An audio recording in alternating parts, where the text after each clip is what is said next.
নমস্কার viewers, finance with Malay চ্যানেলে আপনাদের স্বাগত। আজকের বিষয় পিইবি সেক্টর।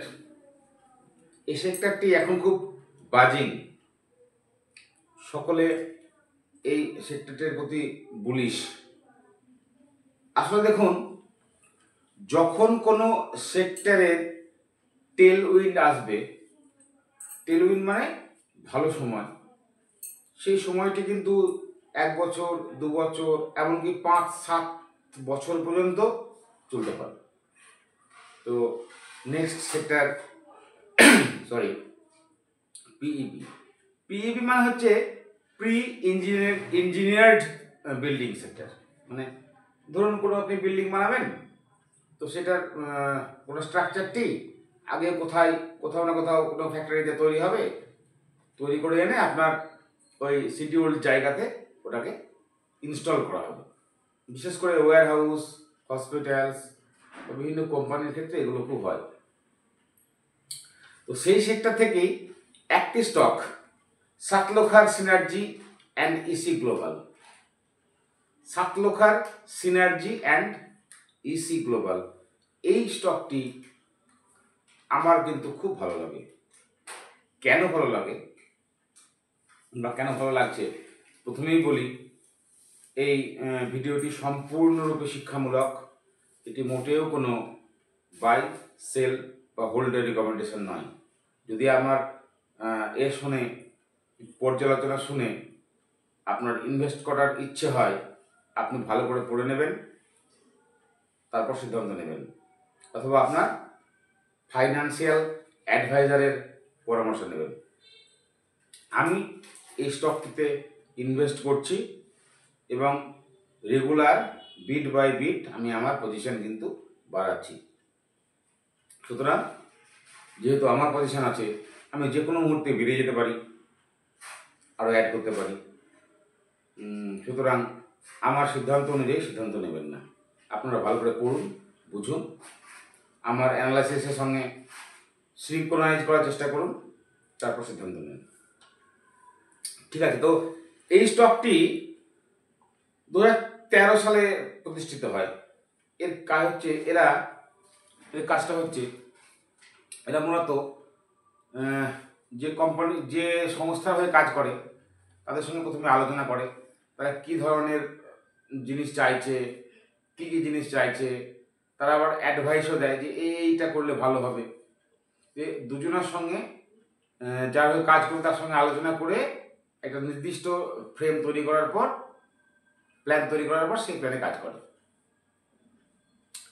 প্রচুর এদের ক্লায়েন্ট। সব থেকে বড় ব্যাপার টাটা পাওয়ারের যে সোলার ইনফ্রাস্ট্রাকচার, এরা তার একটা সাবসিডিয়ারি, মানে এরা সাবসিডিয়ারি নয়, এরা তার হয়ে কাজ করে। টাটা পাওয়ারের সোলার সেক্টরে এরা কাজ করে।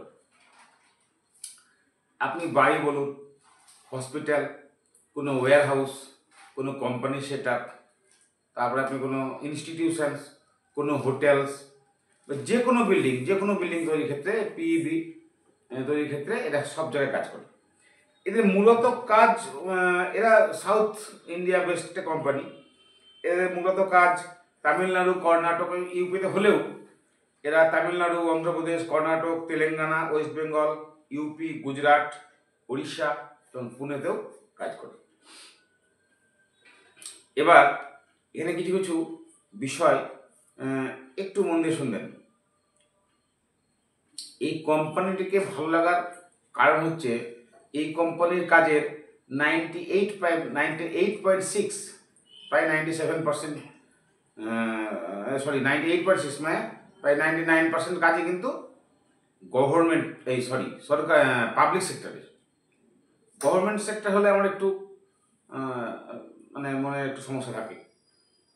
কখন কি গভর্নমেন্ট চেঞ্জ হয়, কখন কি পলিসি চেঞ্জ হয়। তো এটা যেহেতু বেশিরভাগটি পাবলিক সেক্টরের, একটা পছন্দের কারণ। মাত্র 1.4% ওরা গভর্নমেন্ট প্রজেক্টে কাজ করে। যে অর্ডার বুক খুব স্ট্রং, 981 কোটি অর্ডার বুক এখন পাইপলাইনে আছে। এবার দেখুন এখানে একটা বিষয়, এদের কোয়ার্টারলি রেজাল্ট পাবেন না, এদের হাফ ইয়ারলি রেজাল্ট পাবেন এবং ইয়ার অন ইয়ার রেজাল্ট পাবেন। কেন সেটা বোঝার জন্য আপনাকে কোম্পানির কল শুনতে হবে।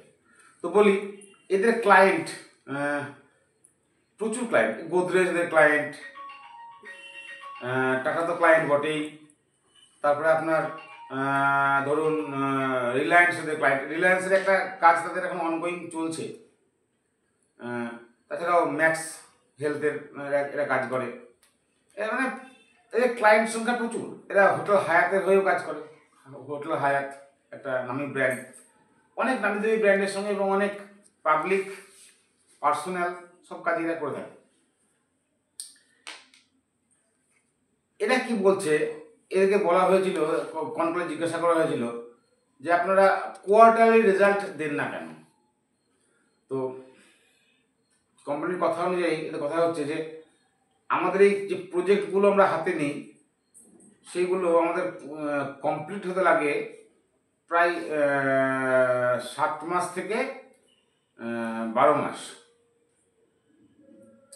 তো বেশিরভাগ কাজটাই কমপ্লিট হয় আমাদের, বেশি মোটামুটি 50% কাজ 40% কাজ আমরা এই প্রথম 8-9 মাসে করতে পারি।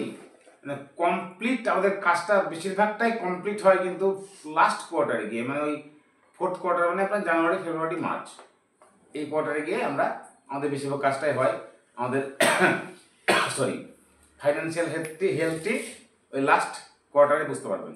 তার ওই কোয়ার্টার অন কোয়ার্টার দিলে কিন্তু আমাদের রেজাল্ট আপনারা বুঝতে পারবেন না, তাই দিই না। তো যাই হোক, সেটা কোনো কথা নয়, কোম্পানির একটা এক্সপ্লেনেশন। এবার দেখুন এদের রেজাল্ট যদি দেখেন, তো এই 23-24 থেকে 23-এর সাপেক্ষে, 24 থেকে 23-এর সাপেক্ষে, মানে 23-এর সঙ্গে 24-এর তুলনা করেন, এদের সেলস বেড়েছিল 183%, আনবিলিভেবল। অপারেটিং প্রফিট মার্জিন বেড়েছিল 4% আর প্যাট বেড়েছিল 520%। দেখুন, একটা বিশেষ কারণে, বিশেষ কন্ডিশনে এরকম রেজাল্ট হতে পারে। এইরকম রেজাল্ট কন্টিনিউ করা দীর্ঘকাল ধরে এটা মোটেও সম্ভব নয়, সেটা আপনিও বোঝেন, আমিও বুঝি। 40%, 50%, 60%, 70% আমি মানতে পারি, 60% করাও খুব সমস্যার কথা। তো ন্যাচারালি যা হওয়ার হবে, পরবর্তী ইয়ারে তো কমবেই। তো এদের যে প্রজেক্ট, এদের যে কাজ, এদের যে ইকুইপমেন্ট, এরা বলছে যে আমরা কনকলে গেলে বুঝতে পারবেন, এরা বলছে যে আমরা চুজ করি অর্ডার ইনফ্লো কেমন, এটা একটা বিষয়। বলছে আমরা যে বিড দিই, যে আমরা টেন্ডার বলি, যে আমরা কোনো কাজ পাওয়ার জন্য টেন্ডার হয়, বিড হয়, কোটেশন হয়। আমরা যে কোটেশন দিই, সেই কোটেশনের মোটামুটি 12 থেকে 14% আমরা পাই।